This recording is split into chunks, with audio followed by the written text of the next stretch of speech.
क्या अब कभी नहीं जागेगा चंद्रयान का विक्रम लैंडर? साथियों, जब से चंद्रयान 3 को 4 सितंबर के दिन वैज्ञानिकों ने स्लीप मोड में डाला था, तब से लोगों की जहन में यह सवाल उठ रहा है कि क्या अब चंद्रयान 3 कभी नहीं जागेगा?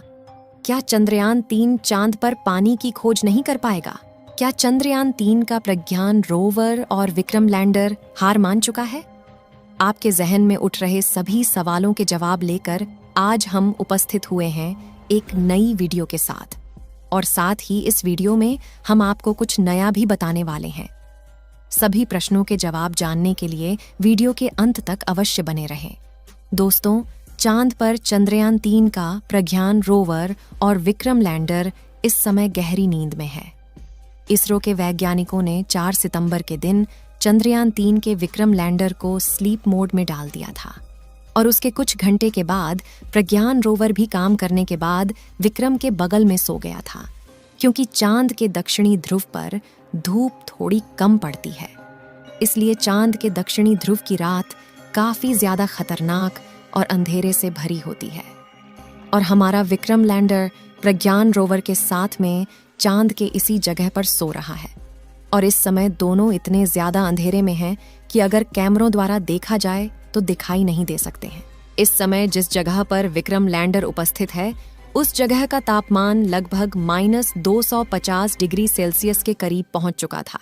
लेकिन अब चांद के दक्षिणी ध्रुव पर 2 दिन बाद सुबह होने वाली है, इसलिए चांद के दक्षिणी ध्रुव का तापमान धीरे धीरे बढ़ने लगा है। यानी कि अनुमान लगाए तो इस समय चांद के दक्षिणी ध्रुव का तापमान लगभग 230 डिग्री सेल्सियस पहुंच चुका होगा। हमारे प्रज्ञान रोवर ने लेजर डिटेक्शन द्वारा चांद की मिट्टी में उपस्थित कुछ तत्वों का पता लगाया था, जिनमें ऑक्सीजन के साथ साथ aluminium, iron, chromium, manganese, silicon, titanium और सल्फर जैसे एलिमेंट उपस्थित है। और विक्रम लैंडर में लगे इंस्ट्रूमेंट के द्वारा सूरज के किरणों की प्लाज्मा रेडिएशन के बारे में भी पता लगाकर हमारे इसरो के वैज्ञानिकों तक जानकारी भेजी गई थी। जैसा कि आपको पता होगा कि चंद्रयान 3 को चांद पर 14 दिनों तक काम करने के लिए भेजा गया था, लेकिन फिर भी हमारे चंद्रयान 3 ने चांद पर केवल 10 दिनों तक ही काम किया था। चंद्रयान 3 ने चांद की सतह पर 23 अगस्त के दिन शाम को करीब 6 बजे लैंडिंग की थी, और चंद्रयान 3 ने चांद के दक्षिणी ध्रुव पर लैंडिंग करके इतिहास के पन्नों में अपना नाम रच दिया था।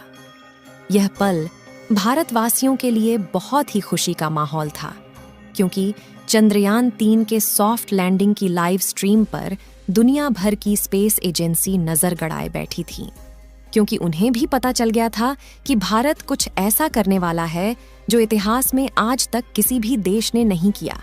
यहाँ तक कि अमेरिका, जापान और चीन जैसे देश इसके पहले भी चांद के इस इलाके पर लैंडिंग करने की कोशिश कर चुके थे, लेकिन इसमें भी नाकाम थे।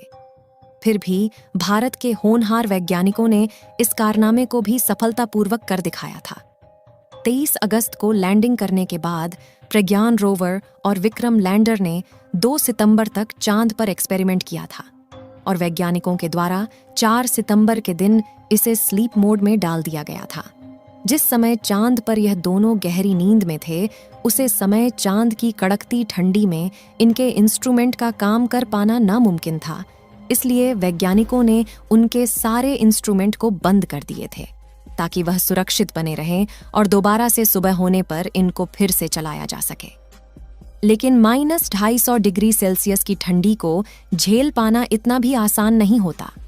अगर इतनी ज्यादा ठंड में हम अपने मोबाइल फोन को रख दें, तो हमारा मोबाइल फोन शायद ही दोबारा काम कर पाए, और इसकी बैटरी तो बिल्कुल पूरी तरह से खराब हो जाएगी, और मोबाइल फोन में लगी मेमोरी कार्ड में भी दरारें आने लगती हैं।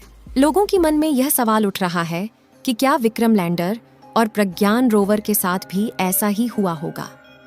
तो इसके लिए आपको बता दें कि वैज्ञानिकों को इसके बारे में पहले से जानकारी थी, इसलिए उन्होंने इसका निर्माण करते समय इसमें काफी ज्यादा इंसुलेटर पदार्थ का इस्तेमाल किया था, जिससे कि चांद की कड़कती ठंड में भी ये दोनों आसानी से सुरक्षित रह सके। इसकी बैटरी को भी बचाने के लिए कार्बन जैसे मिश्रित धातुओं से बनी इंसुलेटर का इस्तेमाल किया गया था, जिससे कि टेम्परेचर का बहुत ज्यादा प्रभाव उनकी बैटरी पर ना पड़े। वैज्ञानिकों ने एक्स पर पोस्ट के माध्यम से जानकारी देते हुए बताया है कि यह संभावना जताई जा रही है कि यह दोनों चांद की सतह पर दोबारा से कम करना शुरू कर देंगे, क्योंकि अभी तक चंद्रयान 3 ने चांद पर पानी की खोज नहीं कर पाई है। ऑक्सीजन और सल्फर जैसी कीमती धातुओं को तो खोज लिया है, लेकिन हाइड्रोजन की खोज कर पाना अभी बाकी है। जब तक चांद पर हाइड्रोजन की खोज नहीं हो जाती, तब तक चांद पर पानी पाया जाना असंभव है। आपको जानकारी के लिए बता दें कि चांद के वायुमंडल में ऑक्सीजन मौजूद नहीं है, बल्कि चांद की मिट्टी में अन्य तत्वों के साथ साथ ऑक्सीजन भी मौजूद है। सबसे बड़ी बात यह है कि वैज्ञानिकों ने चंद्रयान के रोवर और विक्रम लैंडर को इस तरह से पार्क किया है कि जैसे ही चांद पर सुबह हो और सूरज की किरण चांद की धरती तक पहुंचे, तो उनके सोलर पैनल्स पर किरण पड़ सके, जिससे कि उनकी बैटरी दोबारा से चार्ज हो जाए और फिर से यह चांद पर रिसर्च करने के लिए दूर दराज के इलाकों में निकल पड़े। इस समय चांद के दक्षिणी ध्रुव पर घोर अंधेरा छाया हुआ है और टेम्परेचर अब धीरे धीरे बढ़ने लगा है।